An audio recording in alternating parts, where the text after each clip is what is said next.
So ఈ మధ్య Telugu news channels కానీ తెలుగు న్యూస్ పేపర్స్ని కానీ చూసినప్పుడు పదే పదే వాళ్ళు పబ్లిష్ చేస్తున్నది ఏంటంటే, కూటమి ప్రభుత్వం ఏర్పడిన తర్వాత ఆంధ్రప్రదేశ్లో కేంద్ర ప్రభుత్వం పెద్ద ఎత్తున జాతీయ రహదారులపైన ఇన్వెస్ట్ చేస్తోంది, లేకపోతే జాతీయ రహదారుల అభివృద్ధి కోసం పెద్ద ఎత్తున ఖర్చు చేస్తోంది అని చెప్పి అదే పనిగా ప్రచారం చేస్తున్నారు. అయితే ఇందులో ఎంత మాత్రం నిజం లేదు. ఎందుకంటే ఒక రోడ్డుని జాతీయ రహదారిగా అప్గ్రేడ్ చేసిన తర్వాత కేంద్ర ప్రభుత్వం ఆ రోడ్ని విస్తరించాలన్నా లేకపోతే ఆ రోడ్ని అభివృద్ధి చేయాలన్నా కూడా ఒక డిపిఆర్ని అడుగుతుంది. అంటే డీటెయిల్డ్ ప్రాజెక్ట్ రిపోర్ట్ని ఒక కన్సల్టెన్సీకి ఇచ్చి డిపిఆర్ని సబ్మిట్ చేయమని అడుగుతుంది.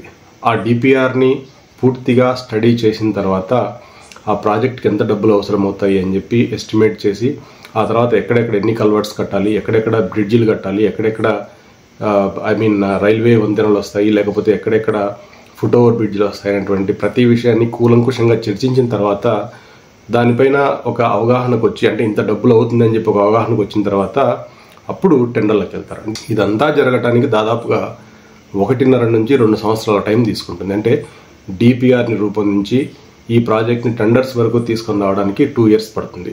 ఒకసారి టెండర్లను పిలిచిన తర్వాత ఆ టెండర్లని ఓపెన్ చేసి అందులో గుత్తేదారికి అప్పగించడానికి మరొక 6 నెలలు పడుతుంది. అంటే ఒక జాతీయ రహదారిని, అంటే ఏదైనా ఒక రహదారిని జాతీయ రహదారిగా గుర్తించి దాన్ని డెవలప్ చేయాలి అంటే కేంద్ర ప్రభుత్వానికి దాదాపుగా 2.5 నుంచి 3 సంవత్సరాల సమయం తీసుకుంటుంది.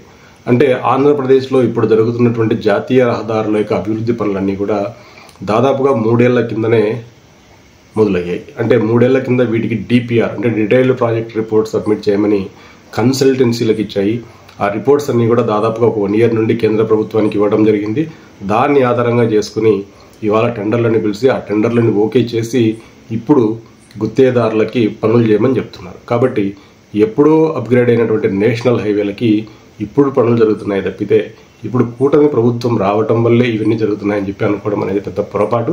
ఇప్పటికే ఆంధ్రప్రదేశ్లో ఉన్నటువంటి అన్ని మేజర్ రోడ్స్ని నేషనల్ హైవేలుగా మార్చడం జరిగింది. అంటే ప్రతి జిల్లాలో కూడా ఇవాళ 3 నుంచి 4 నేషనల్ హైవేలు ఉన్నాయి. కాబట్టి ఈ నేషనల్ హైవేలన్నీ పూర్తి స్థాయిలో అటు 2 lanes విత్ పేవ్డ్ షోల్డర్స్ లేకపోతే 4 వరుసల రహదారులుగా అభివృద్ధి చేసినట్టయితే ఆంధ్రప్రదేశ్లో ప్రయాణం అనేది చాలా సులభతరం అవుతుంది. అట్లాగే ఆంధ్రప్రదేశ్ అనేటువంటి దానికి అటు తెలంగాణతోనూ ఇటు కర్ణాటకతోనూ తమిళనాడుతోనూ అటు ఒరిస్సాతోనూ బార్డర్స్ ఉన్నాయి. కాబట్టి ఆంధ్రప్రదేశ్లో ఉండేటువంటి ప్రజలు ఈ 4 రాష్ట్రాలతో బార్డర్లు పంచుకోవడం, అట్లాగే వాటితో ఈ రాష్ట్రాలకి సరైనటువంటి చక్కటి అనుబంధం ఉండటం వల్ల ప్రయాణం చేయడానికి చాలా అనువుగా ఉంటాయి. అందువల్ల ప్రజలు ఒక ప్రాంతం నుండి మరొక ప్రాంతానికి సరుకుల రవాణా కానీ లేకపోతే టూరిజం డెవలప్మెంట్ కానీ చాలా ఉపయుక్తంగా ఉంటుంది. కాబట్టి ఇక్కడ ముఖ్యమైనటువంటి విషయం ఏంటంటే మీడియా అనేది అంటే ఇక్కడ ముఖ్యంగా ప్రస్తావించుకోవాలనుకున్నటువంటి విషయం ఏంటంటే మీడియా అనేది తప్పుడు సమాచారాన్ని ఇచ్చి ప్రజలను తప్పుదోవ పట్టిస్తుంది అనేటువంటి విషయం మీదే చెప్తున్నాను. ఎందుకంటే ఈ రహదారులన్నీ ఎప్పుడో 3 ఏళ్ల కిందనే నేషనల్ హైవేలుగా అప్గ్రేడ్ అయ్యాయి. అయితే వాటిని అభివృద్ధి చేయడానికి ఈ మధ్యలో డిపిఆర్ రావాలి, టెండర్లను పిలవాలి, ఇదంతా జరగడానికి 2 నుంచి 3 ఏళ్ల సమయం పట్టింది. కాబట్టి ఇప్పుడు ఆ ప్రాజెక్ట్స్ అన్నీ వర్క్లోకి వెళ్ళిపోతున్నాయి. అంటే అటు NH 440 కావచ్చు, లేకపోతే NH 167 కావచ్చు, లేకపోతే NH 167B కావచ్చు, NH 167 కావచ్చు, NH 167A, NH 167AG, NH 167BG. ఇవన్నీ కూడా రాయలసీమ ప్రాంతం నుండి కోస్తా ప్రాంతానికి వెళ్తున్నటువంటి రహదారులు.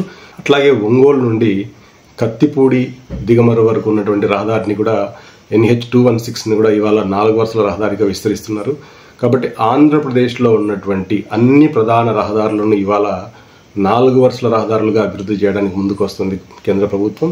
దీంతో రాబోయే రోజుల్లో ఆంధ్రప్రదేశ్ అనేటువంటిది ఒక టూరిజం హబ్గా డెవలప్ అవుతుంది. అట్లాగే సరుకుల రవాణా కూడా చాలా పెద్ద ఎత్తున ఉండబోతుంది. ఎందుకంటే ఆంధ్రప్రదేశ్లో దేశంలోనే అతి ఎక్కువైనటువంటి తీర ప్రాంతం ఉంది. ఇక్కడ రాబోయే రోజుల్లో 3 నుంచి 4 చిన్న పెద్ద పోర్ట్లు అందుబాటులోకి రానున్నాయి. ఈ పోర్ట్లు అందుబాటులోకి వచ్చినట్లయితే ఈ పోర్ట్ల నుండి సరుకుల రవాణా చేయడానికి, అట్లాగే ఈ పోర్ట్లకి దేశంలోని ఇతర ప్రాంతాల నుండి సరుకులని ఈ పోర్ట్లకు తెచ్చి ఇక్కడ నుంచి వేరే ప్రాంతాలకి ఎగుమతులు చేయడానికి కూడా ఈ రోడ్స్ అనేవి చాలా ఉపయోగపడతాయి. కాబట్టి రాబోయే రోజుల్లో ఈ నేషనల్ హైవేలన్నీ కూడా ఆంధ్రప్రదేశ్లో చాలా ఉపయుక్తంగా ఉండబోతున్నాయి.